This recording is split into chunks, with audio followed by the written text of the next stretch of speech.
প্রিয় ছাত্রছাত্রীবৃন্দ, নিশ্চয়ই ভালো রয়েছে। আজকে তোমাদের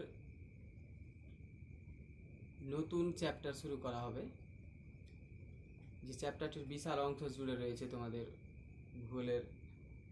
ভূগোলের একটা বিশাল অংশ জুড়ে রয়েছে তোমাদের। এই ক্লাস 9-এ পড়ানো হবে পশ্চিমবঙ্গের প্রাকৃতিক ও আর্থসামাজিক পরিবেশগুলো।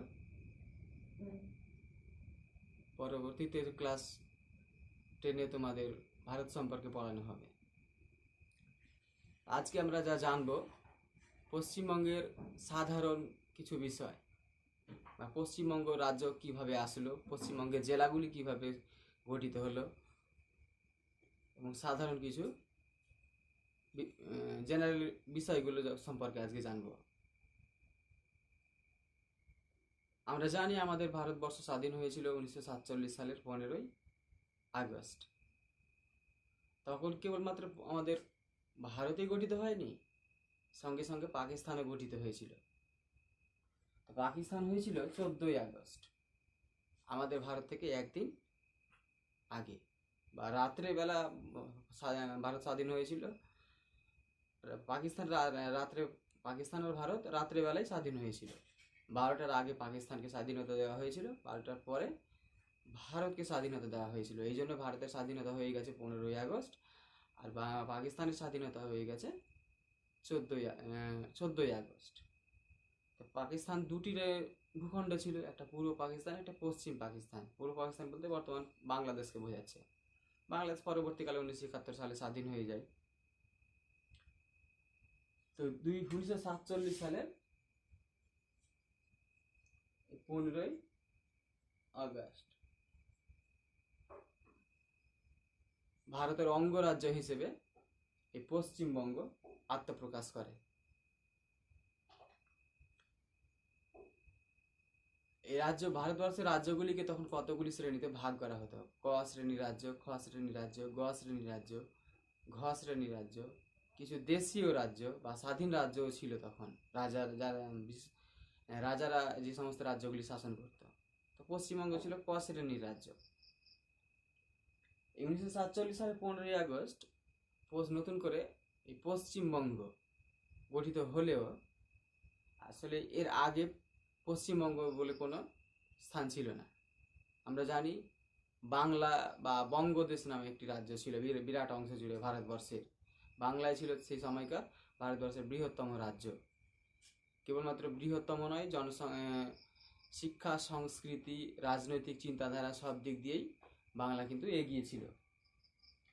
এই ভারতবর্ষের রাজ্যগুলিকে আবার 1947 সালের পরবর্তীতে 1956 সালে আবার নতুন করে গঠন করা হয়।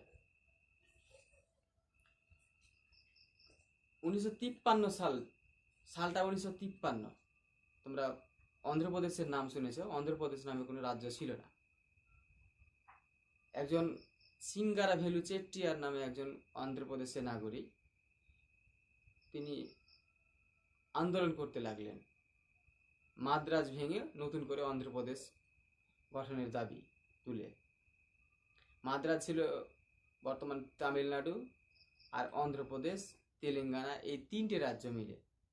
তামিলনাড়ুতে রয়েছে তামিল ভাষা, আর অন্ধ্রপ্রদেশে রয়েছে তেলেগু ভাষা। এই দুই প্রকার ভাষাগোষ্ঠী মানুষের ভিতরে সবসময় একটা বিবাদ লেগে থাকতো। এই সমস্যার সমাধান হিসেবেই তিনি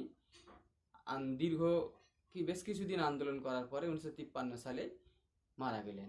তারপর থেকেই 1956 সালে ভারতবর্ষের প্রত্যেকটা রাজ্য ভাষার ভিত্তিতে গঠিত হয়েছিল। তো ভারতবর্ষের এইরকম পশ্চিমবঙ্গ আবার নতুন করে 1956 সালে ভাষার ভিত্তিতে গঠিত হয়েছিল। তো পশ্চিমবঙ্গ হচ্ছে ভাষার ভিত্তিতে একটি গঠিত রাজ্য। এই রাজ্যটা যে রাজ্যের সীমানা নির্ধারণ করে দিয়েছিলেন র্যাডক্লিফ ব্রাউন নামে একজন ইংরেজ।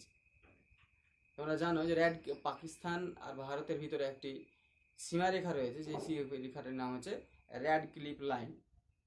তো পাকিস্তান বলতে পুরো পাকিস্তানকে বোঝাতো। পাকিস্তান দুটো ছিল, একটা পশ্চিম পাকিস্তান, একটা পূর্ব পাকিস্তান। পশ্চিম পাকিস্তান বলতে বর্তমান পাকিস্তান, আর পূর্ব পাকিস্তান বলতে বাংলাদেশকে বোঝানো হতো। তো র্যাডক্লিফ ব্রাউনি ঠিক করে দিয়েছিলেন যে ভারত আর এই ভারতের সঙ্গে যে পশ্চিমবঙ্গের যে বাংলাদেশের সীমানা রয়েছে, ভারত বলতেই পারো যেহেতু পশ্চিমবঙ্গ ভারতেরই একটা অংশ, যে পশ্চিমবঙ্গের সীমানাটা রয়েছে বাংলাদেশের সাথে,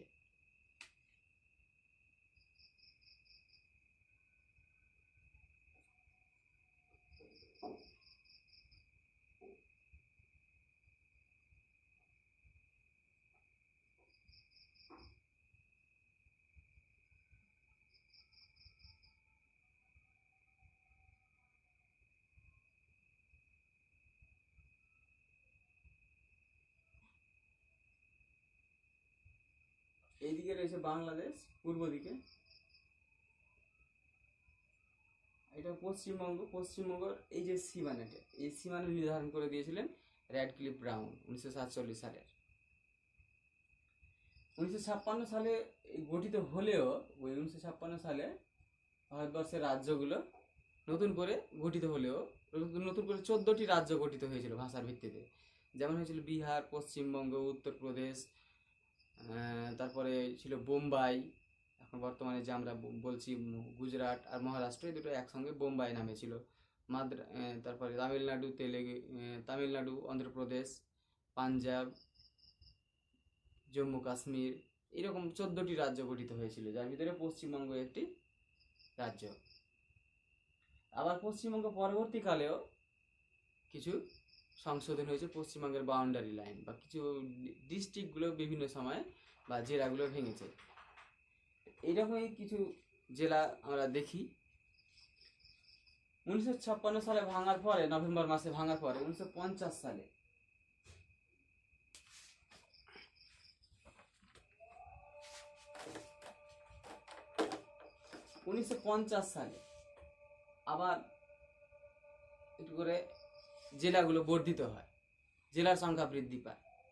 আমরা জানি আমাদের পশ্চিমবঙ্গের এই উত্তর দিকে একটি জেলা রয়েছে যার নাম কুচবিহার।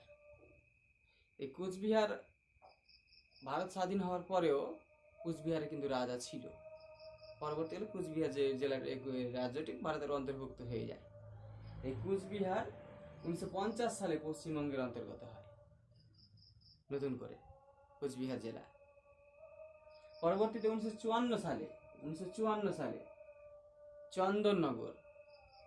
চন্দননগর ছিল ফরাসিদের উপনিবেশ। এই ফরাসিরা চন্দননগরকে ছেড়ে গিয়েছিল 1954 সালে, যেটা হুগলি জেলায় রয়েছে। এই চন্দননগরই পশ্চিমবঙ্গের সাথে যুক্ত হয়ে যায়।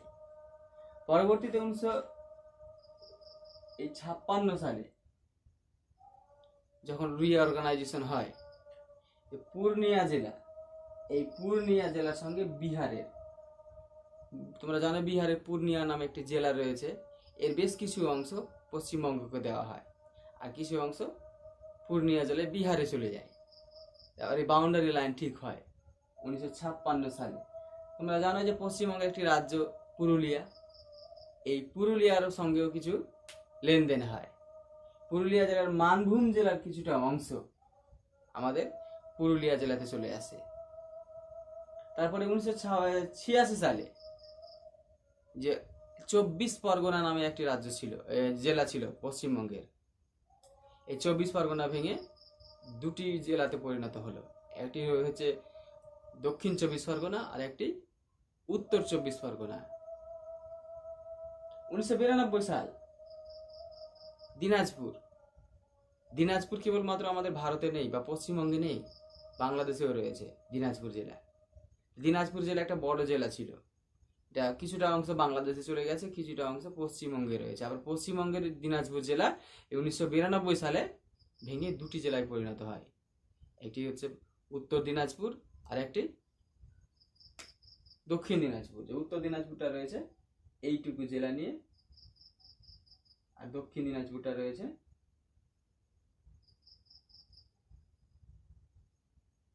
এটুকু উত্তর দিনাজপুর জেলা নিয়ে, আর এটুকু দক্ষিণ দিনাজপুর জেলা। পরবর্তীকালে 2002 সালে মেদিনীপুর, যাকে ইংরেজিতে বলা হয় মিদনাপুর, যে আমরা যখন ছোট ছিলাম তখন পড়তাম ভারতবর্ষে পশ্চিমবঙ্গের সব থেকে আয়তনে বৃহত্তম জেলা মেদিনীপুর, সেই জেলাটি ভেঙে যায়। ভেঙে গিয়ে দুটো জেলা গঠিত হয়, একটি পূর্ব মেদিনীপুর আর একটি পশ্চিম মেদিনীপুর। এইখানে রয়েছে মেদিনীপুর জেলা। একটা হয়ে যায় এদিকটা হয়ে যায় পশ্চিম মেদিনীপুর, এদিকটা হয়ে যায় পূর্ব মেদিনীপুর, যেটা 2002 সালে ভেঙে যায়। পরবর্তীতে যেটা আমরা দেখেছি, তোমরা হয়তো শুনেছো, 2014 সালে এই জেলাগুলো ভেঙেছে। 2014 সালে আলিপুরদুয়ার জেলা ভেঙে যায়। এইখানে রয়েছে জলপাইগুড়ি জেলা, এখানে রয়েছে জলপাইগুড়ি জেলা। জলপাইগুড়ি জেলা ভেঙে একটা আলিপুরদুয়ার নামে জেলা নতুন করে গঠিত হয়ে যায়। আলিপুরদুয়ার নামে একটা জেলা গঠিত হয়ে যায় নতুন করে। 2017 সালে নতুন করে 3টে জেলা হয়। এই যে দার্জিলিং, এই দার্জিলিং ভেঙে একটি জেলা নতুন করে হয়, যার নাম, এই জেলাটার নাম কালিম্পং, পাহাড়ি জেলা। এছাড়াও এইখানে যে পশ্চিম মেদিনীপুর ছিল, এই পশ্চিম মেদিনীপুরকে ভেঙে আরেকটি নতুন করে জেলা হয়, যার নাম ঝাড়গ্রাম। তোমরা জঙ্গলমহলের নাম নিশ্চয়ই শুনেছ, মাওবাদীদের আবাসস্থল। এই জঙ্গলমহলই, এই ঝাড়গ্রামই হচ্ছে এই জঙ্গলমহল। জঙ্গলমহলই ঝাড়গ্রামের অবস্থান করেছে, মানে জঙ্গলমহলের জেলা হিসেবে ঝাড়গ্রামই পরিচিত। তারপরে এই বর্ধমান জেলা, এই বর্ধমান জেলাটিও 2017 সালে ভেঙে যায়। বর্ধমান জেলার একটা হয়ে যায় পশ্চিম বর্ধমান, এই পাশেটা হয় পূর্ব, আর পশ্চিম পাশেটা হয় পশ্চিম বর্ধমান জেলা। এই পশ্চিম বর্ধমান জেলার হেডকোয়ার্টার রয়েছে বর্তমানে দুর্গাপুরে, যেখানে বাবুল সুপ্রিয় সিঙ্গার, বাবুল সুপ্রিয় সাংসদ রয়েছেন। এই জেলাটি ভারতবর্ষের নিউয়েস্ট জেলা বা সব থেকে নতুন জেলা। এটি গঠিত হয়েছিল এপ্রিল মাসে, 2017 সালের এপ্রিল মাসে। ভারতবর্ষের নতুন জেলা যদি, পশ্চিমবঙ্গ যদি বলে যে নতুন জেলার নাম কি, তাহলে হবে পশ্চিম মেদিনীপুর জেলা, পশ্চিম বর্ধমান জেলা। এই জেলাটি বর্ধমান জেলা ভেঙে হয়েছে। এই সমস্ত সম্পর্কে আমরা জানলাম যে জেলাগুলো কিভাবে বর্ধিত হয়েছে। আর 23তম জেলা হিসেবেই যুক্ত হয়েছে এই পশ্চিম বর্ধমান জেলা। বর্তমানে পশ্চিমবঙ্গের জেলার সংখ্যা 23টি। যদি পরীক্ষাতে আসতেই পারে যে পশ্চিমবঙ্গের বর্তমান জেলার সংখ্যা কত, 23টি। এছাড়াও কিছু সংস্থা রয়েছে বা সংগঠন রয়েছে পশ্চিমবঙ্গে। তোমরা গোর্খা কথাটি অবশ্যই শুনে থাকবে। দার্জিলিং গেলে গোর্খাদের দেখতে পাবে, দেখেই বুঝতে পারবে যে চেহারা আমাদের থেকে অনেকটাই ভিন্ন প্রকৃতির, ভাষাও ভিন্ন। তো ওরাই সুভাষ ঘিসিং নামে একজন গোর্খা 1980 সালে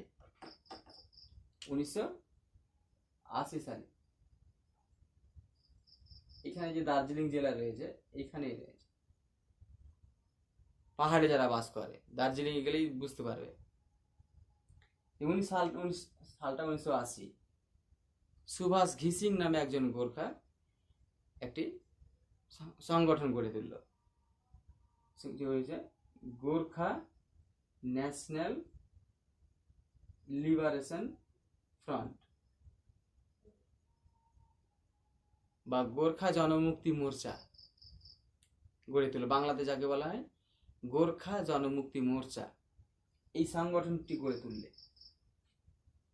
এদের দাবি ছিল যে পশ্চিমবঙ্গ থেকে গোর্খাকে আলাদা রাজ্য হিসেবে আত্মপ্রকাশ করা। তারা নিজস্ব রাজ্য চায়, যাদের রাজ্যের নাম হবে গোর্খাল্যান্ড। এই নেতারা কিন্তু মাঝে মধ্যে বিভিন্ন সময়ে সরকারের মাথা ব্যথার কারণ হয়ে দাঁড়ায়, মাঝে মধ্যে আন্দোলন করতে শুরু করে দেয়, পাহাড় বন্ধ করে দেয়, দার্জিলিং বন্ধ করে দেয়, স্ট্রাইক করে। এই সমস্যার সমাধান হিসেবে কেন্দ্রীয় সরকার রাজ্য সরকার মিলে ডিজিএইচসি এই সংস্থাটি গড়ে তুললেন, দার্জিলিং গোর্খা হিল কাউন্সিল। এর পুরো নাম দার্জিলিং গোর্খা হিল কাউন্সিল, 1988 সালে গড়ে তুলল আলাদা করে। পরবর্তীকালে একে জিটি এর আন্ডারে নিয়ে আসা হলো, গোর্খা টেরিটোরিয়াল এজেন্টস অ্যাডমিনিস্ট্রেশনের আন্ডারে, যে এদের নিজস্ব একটা হয়তো কিছু সামান্য কিছু না হলেও শাসন পরিচালনার দায়িত্ব কিছুটা দেওয়া হয়েছে। এটা গঠিত হয়েছে 2011 সালে। এত সত্ত্বেও গোর্খা আন্দোলন কিন্তু থেমে যায়নি, তাদের আশা এখনো জিজিয়ে রেখেছে। এই সুভাষ সিং এর মৃত্যুর পর এই গোর্খাদের আন্দোলনকে চালিয়ে নিয়ে গেছে রোশন গিরি, এদের এখন বর্তমান এর প্রেসিডেন্ট, গোর্খা জনমুক্তি মোর্চার প্রেসিডেন্ট। এবারে আসি যে পশ্চিমবঙ্গের ভৌগোলিক অবস্থানটা কিরকম, যে পশ্চিমবঙ্গ কোথায় আছে।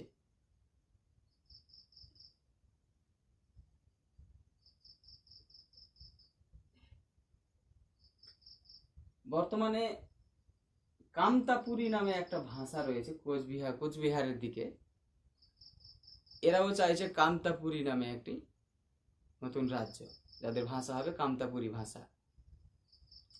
মাঝে মধ্যে আন্দোলন চালিয়ে যায়। উত্তরবঙ্গের বেশ কিছু অংশ কিন্তু এরা চাইছে। পশ্চিমবঙ্গকে দুটো ভাগে ভাগ করা হয়েছে, একটা হয়েছে এটা গঙ্গা নদী গেছে, উপরের অংশটি যে উত্তরবঙ্গ, নিচের অংশটুকু হচ্ছে দক্ষিণবঙ্গ। এই গঙ্গা নদী না থাকলে আমাদের বঙ্গ কিন্তু দুটো ভাগে বিভক্ত হতো না। এক তো দুটো ভাগে ভালো ভাগ হয়েছেই দুটো দেশ।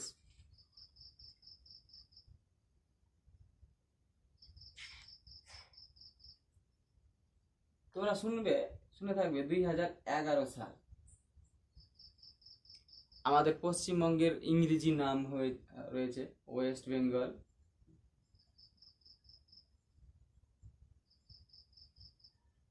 বাংলা নাম পশ্চিমবঙ্গ, ইংরেজি নাম ওয়েস্ট বেঙ্গল। তো 2011 সালে বিধানসভায় পাস হয় যে না, আমাদের রাজ্যের নাম ইংরেজিতে বাংলাতে আলাদা আলাদা হতে পারে না। তো এই সমস্যা সমাধানের জন্য পশ্চিমবঙ্গের নাম ইংরেজিতেও পশ্চিমবঙ্গ করা হয়েছে।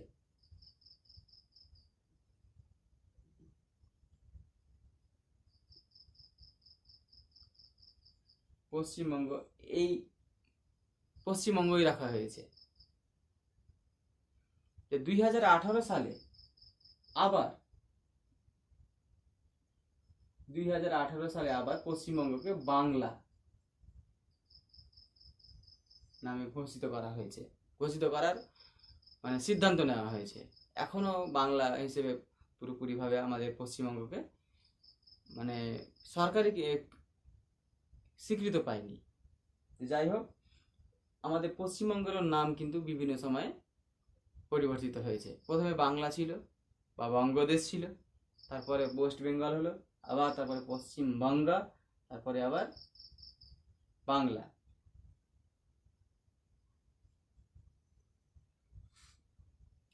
তাই আমাদের এই পশ্চিমবঙ্গের ভৌগোলিক অবস্থানটা একটু দেখি। ভৌগোলিক অবস্থানের ভিতরে অক্ষাংশ দ্রাঘিমাংশগত কিছু বিস্তার রয়েছে।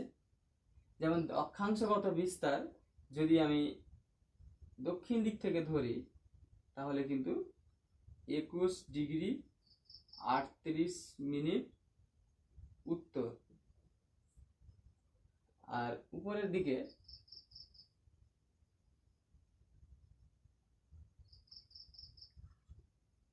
দার্জিলিং জেলায় রয়েছে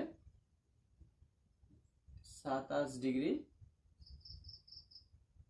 10 মিনিট উত্তর, দুটোই উত্তর।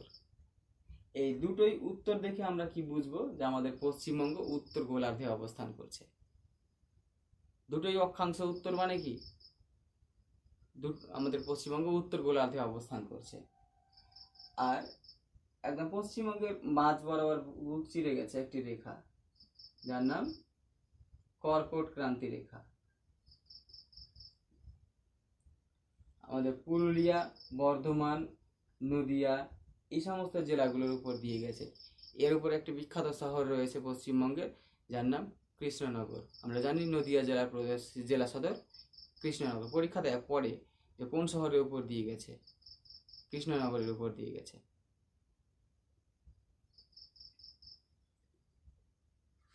এছাড়াও পশ্চিমবঙ্গে কিন্তু কিছু সীমানা রয়েছে। এই সীমানাটা কেমন, এর চারপাশে কোন কোন রাজ্যগুলো রয়েছে।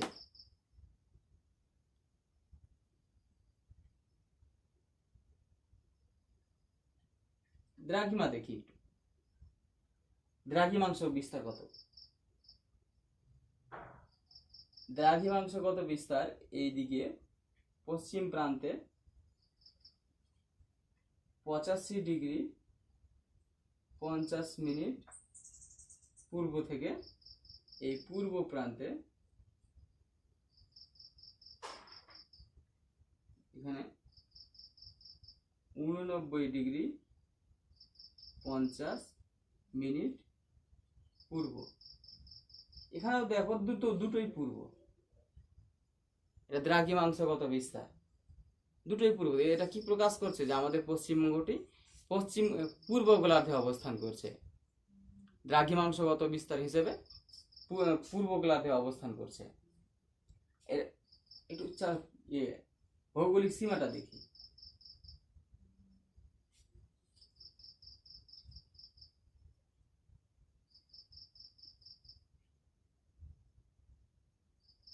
একদম পূর্ব প্রান্তে রয়েছে বাংলাদেশ, এখানে রয়েছে বাংলাদেশ,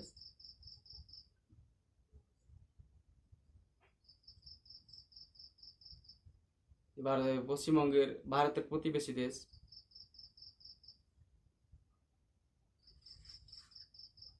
একটা দেশ রয়েছে এখানে নেপাল, নেপাল রয়েছে।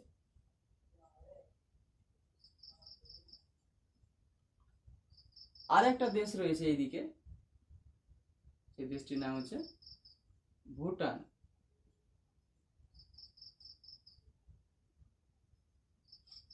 এই তিনটে দেশের মানে বহির্বিশ্বের দেশের প্রতিবেশী দেশের সীমানা স্পর্শ করে রয়েছে আমাদের পশ্চিমবঙ্গ। এছাড়াও পশ্চিমবঙ্গের কিছু প্রতিবেশী রাজ্য রয়েছে, যেমন এইখানে রয়েছে আসাম,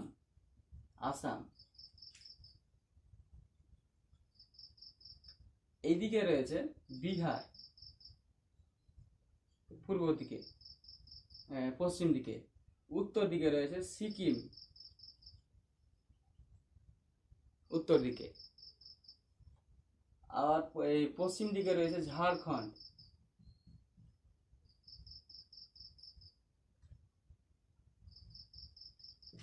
আরেকটি রাজ্য রয়েছে দক্ষিণ পশ্চিম দিকে, এখানে উড়িষ্যা রয়েছে।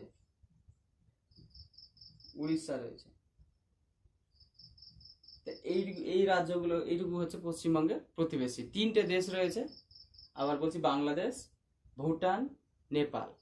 এই তিনটে দেশ ভারতবর্ষের পশ্চিমবঙ্গের বাউন্ডারিকে ছুঁয়ে রয়েছে। রাজ্যগুলো রয়েছে উড়িষ্যা, ঝাড়খণ্ড, বিহার, সিকিম, ভুটান। 5টি রাজ্যের সীমানাকে স্পর্শ করে রয়েছে। আর পশ্চিমবঙ্গই হচ্ছে ভারতবর্ষের এমন একটা রাজ্য যে উত্তরে হিমালয় পর্বতমালা থেকে একদম দক্ষিণে বঙ্গোপসাগর পর্যন্ত প্রসারিত রয়েছে। এমন রাজ্য পশ্চিমবঙ্গে ভারতবর্ষে আর নেই, যে রাজ্যে যে উত্তরে হিমালয় থেকে দক্ষিণে সমুদ্র পর্যন্ত প্রসারিত রয়েছে।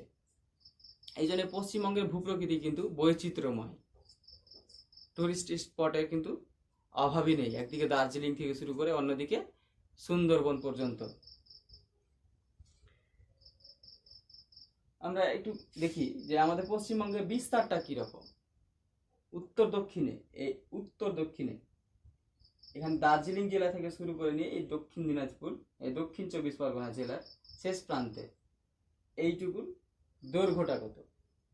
এইটুকুর দৈর্ঘ্য হচ্ছে 6,645 কিলোমিটার। 645 কিলোমিটার। আমরা ভারতের উত্তর দক্ষিণ মানে বিস্তার পড়েছি 3,214 কিলোমিটার। ওই রকম পশ্চিমবঙ্গের উত্তর দক্ষিণে বিস্তার হচ্ছে 645 কিলোমিটার। আর পূর্ব পশ্চিমে বিস্তার একটু এদিকে পুরুলিয়া জেলা থেকে শুরু করে নিয়ে এদিকে নদিয়া জেলা, এই উত্তর 24 পরগনা জেলা পর্যন্ত 330 কিলোমিটার চওড়া। এটা পূর্ব পশ্চিমে, আর 645 হচ্ছে উত্তর দক্ষিণে। এগুলো পরীক্ষাতে আসতে পারে। এছাড়াও পশ্চিমবঙ্গের কিছু সাধারণ পরিচয় আমরা সম্পর্কে জানি। পশ্চিমবঙ্গের আয়তন 88,752 কিলোমিটার। 88,752 কিলোমিটার, যা আয়তনের দিক দিয়ে পশ্চিমবঙ্গ ভারতবর্ষের 14তম রাজ্য। 14তম রাজ্য, যা ভারতবর্ষের 2.7% এলাকা নিয়ে রয়েছে। আয়তন ভারতবর্ষের আয়তন, টোটাল আয়তন 32,87,000 সামথিং বর্গ কিলোমিটার, আর পশ্চিমবঙ্গের আয়তন 88,752 বর্গ কিলোমিটার, যা ভারতবর্ষের 2.7% আয়তন ধরে রয়েছে। এই দিক দিয়ে ভারতবর্ষের মধ্যে পশ্চিমবঙ্গের স্থান 14তম। প্রথম হচ্ছে রাজস্থান, তারপরে উত্তরপ্রদেশ, মহারাষ্ট্র, এইরকম করে করে 14 নম্বর পজিশনে আছে পশ্চিমবঙ্গ। জনসংখ্যার দিক দিয়ে দেখি, জনসংখ্যা হচ্ছে 9,13,47,736 জন, যা পশ্চিমবঙ্গ ভারতবর্ষের ভিতরে জনসংখ্যার দিক দিয়ে চতুর্থ। আয়তনের দিক দিয়ে 14তম, কিন্তু জনসংখ্যার দিক দিয়ে চতুর্থ জনসংখ্যা। বুঝতেই পারছো তাহলে জনসংখ্যার ঘনত্বটা কতটা হবে। প্রথমে রয়েছে, সব থেকে বেশি রয়েছে উত্তরপ্রদেশ, তারপরে রয়েছে মহারাষ্ট্র, তারপরে বিহার, তারপরেই পশ্চিমবঙ্গ। পশ্চিমবঙ্গের বর্তমান জনসংখ্যা, এটা 2011 সালে 9,13,47,736 জন। এটা 2011 সালের সেন্সাস অনুসারে বা আদমশুমারি অনুসারে। বর্তমানে এর জনসংখ্যা কিন্তু 11 কোটির 10 কোটি পার হয়ে 11 কোটির কাছাকাছি, বা 10 কোটির, প্রায় 10 কোটির, যা ভারতবর্ষের সমগ্র জনসংখ্যার 7.55%। 7.55% ভারতবর্ষের সমগ্র জনসংখ্যার। যেখানে জমির আয়তন 2.7, সেখানে জনসংখ্যার পার্সেন্টেজ 7.55%। এই জন্য পশ্চিমবঙ্গের জনঘনত্বের পরিমাণটা কিন্তু বেশি। পশ্চিমবঙ্গের জনঘনত্ব 1028 জন প্রতি বর্গ কিমিতে, 28 জন পার স্কোয়ার কিলোমিটারে বা প্রতি বর্গ কিলোমিটারে। তো এই জনঘনত্বের দিক দিয়ে পশ্চিমবঙ্গ ভারতবর্ষের ভিতরে 2 নম্বর স্থান নিয়ে রয়েছে। সেকেন্ড, 2001 সালে কিন্তু প্রথম ছিল জনঘনত্বের দিক দিয়ে, কিন্তু আবার 2011 সালে এসে দ্বিতীয় হয়েছে। একে মানে পিছনে ফেলে দিয়েছে বিহার নামের রাজ্যটি। আমরা জানি যে রাজ্যের আর্থিক উন্নতির পরিমাণ কম হবে, শিক্ষার পরিমাণ কম হবে, সেখানে জনসংখ্যার বৃদ্ধির হার কিন্তু দ্রুত হয়। ওই জন্য পশ্চিমবঙ্গ ভারতবর্ষের একটি বিমারু রাজ্যের মধ্যে পড়ে। পশ্চিমবঙ্গ নেই, বিহার একটু মানে বিমারু রাজ্যের মধ্যে পড়ে। এই জন্য বিহারের জনসংখ্যার বৃদ্ধির হার কিন্তু বেশি। বর্তমানে বিহারের জনঘনত্ব প্রতি বর্গ কিলোমিটারে 1102 জন। এছাড়াও জনসংখ্যা বৃদ্ধির হার, ভারতবর্ষের জনসংখ্যা বৃদ্ধির হার হচ্ছে 17.76%। ভারতবর্ষের 17.76%। 76%। দশকীয় বৃদ্ধির হার বা 10 বছরে 17% জনসংখ্যা বাড়ছে, যেখানে পশ্চিমবঙ্গের 13.8% বা 88%,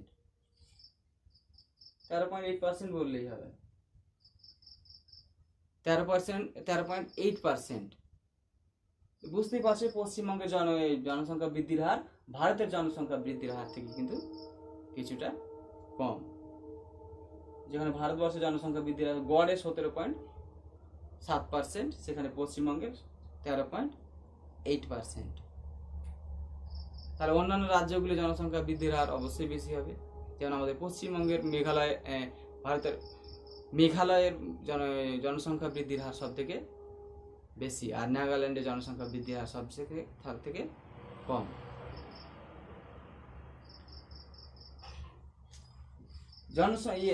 ভারতবর্ষের লিটারেসি রেট বা সাক্ষরতার হার 74.04%।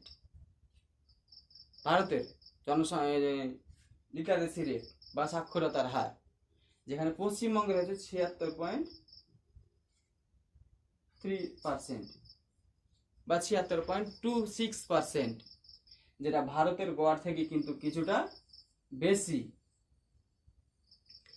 যে তোমরা জানছো যে পশ্চিমবঙ্গ ভারতবর্ষের একটি আর্থিক রাজধানী, সাংস্কৃতিক রাজধানী। আবার 2011 সালের আগে এই পশ্চিমবঙ্গ ছিল ভারতবর্ষের রাজধানী, সাংস্কৃতিক পীঠস্থান। এই জন্য পশ্চিমবঙ্গের সাক্ষরতার হার কিন্তু অ্যাভারেজ থেকে সবসময় বেশি। আবার পশ্চিমবঙ্গের ভিতরেও কিন্তু এর পার্থক্য রয়েছে, যেমন পূর্ব মেদিনীপুর জেলা সব থেকে বেশি শিক্ষিত। কলকাতা এত বড় শহর, তার থেকেও পূর্ব মেদিনীপুর জেলা বেশি শিক্ষিত। পশ্চিমবঙ্গের লিঙ্গ অনুপাত একটু দেখি। পশ্চিমবঙ্গের লিঙ্গ অনুপাত 950 জন মহিলা, 1000 জন পুরুষ পিছু 950 জন মহিলা, যেখানে ভারতবর্ষের 943 জন মহিলা রয়েছে প্রতি 1000 জন পুরুষে। এছাড়া আরো কিছু জেনারেল ইনফরমেশন রয়েছে এই পশ্চিমবঙ্গে, যেমন বৃহত্তম জেলা। পশ্চিমবঙ্গের বৃহত্তম জেলা দক্ষিণ দিনাজপুর, দক্ষিণ 24 পরগনা। ক্ষুদ্রতম জেলা আমরা জানি কলকাতা। জনসংখ্যার দিক দিয়ে বৃহত্তম জেলা উত্তর 24 পরগনা। তারপরে আমাদের পশ্চিমবঙ্গের কিছু উল্লেখযোগ্য নদী রয়েছে, যেমন গঙ্গা রয়েছে, তিস্তা, তোর্সা, ভাগীরথী, হুগলি, দামোদর, এই সমস্ত নদীগুলি রয়েছে।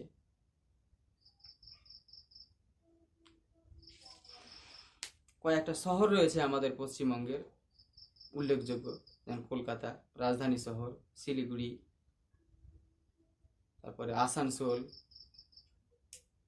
এই 3টে উল্লেখযোগ্য বড় শহর রয়েছে। জাতীয় উদ্যান রয়েছে কতগুলি পশ্চিমবঙ্গের, যে সুন্দরবন জাতীয় উদ্যান, তারপরে রয়েছে নেউড়া ভ্যালি, জলদাপাড়া, গরুমারা, এইরকম অভয়ারণ্যগুলো রয়েছে বা ন্যাশনাল পার্কগুলো রয়েছে। আমাদের পশ্চিমবঙ্গের অরণ্যের পরিমাণ কিন্তু খুবই কম, মাত্র 13%, যেখানে মানুষের জীবন ধারণের জন্য 33% বনভূমি দরকার, সেখানে পশ্চিমবঙ্গে 13%। তো যাই হোক, এই সমস্ত জেনারেল বিষয়গুলি তোমরা একটু বই থেকে পড়ে নেবে। আজকের মতো এ পর্যন্তই, এরপরে আবার দেখা হবে।